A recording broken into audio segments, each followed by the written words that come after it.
This is the VOA Special English Development Report. On Tuesday, the United Nations will open a food summit in Rome.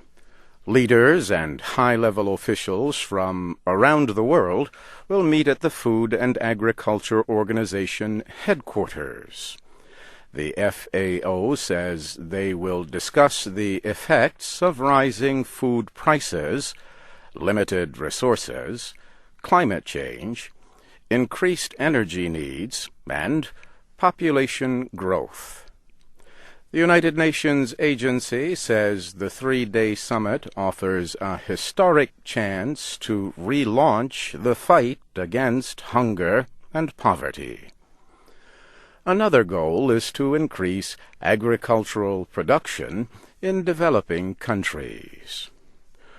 Poor countries likely will spend up to $170 billion this year to import food, up 40% from last year.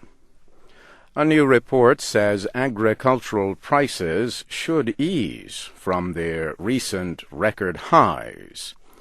International prices for most crops have started to drop, mainly because of increased production.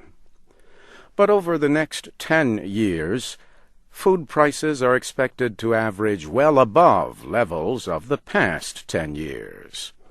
World grain supplies are low and need to be refilled, and food crops are being used to make biofuels. The report came from the Organization for Economic Cooperation and Development and the FAO. The FAO has suggested several measures to immediately deal with the situation. These include supplying food to at-risk populations and seeds, fertilizer, and animal feed to local farmers. But what about long-term answers to food security? The International Center for Research on Women says one answer is investing more in female farmers. Rekha Mehra is the Director for Economic and Development Issues at the Washington-based nonprofit.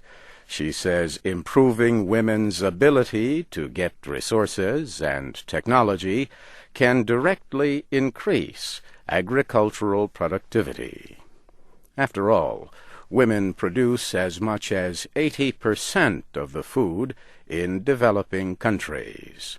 In parts of Africa, for example, men are responsible for cash crops, while women are generally responsible for food crops. And around the world, women are the ones mainly responsible for their family's nutrition. Women farmers usually have to own land to receive loans and other resources, yet in many developing countries, women do not have property rights as men have.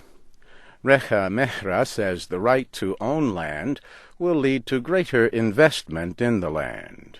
She says that world leaders need to think about these gender issues when they meet in Rome this week.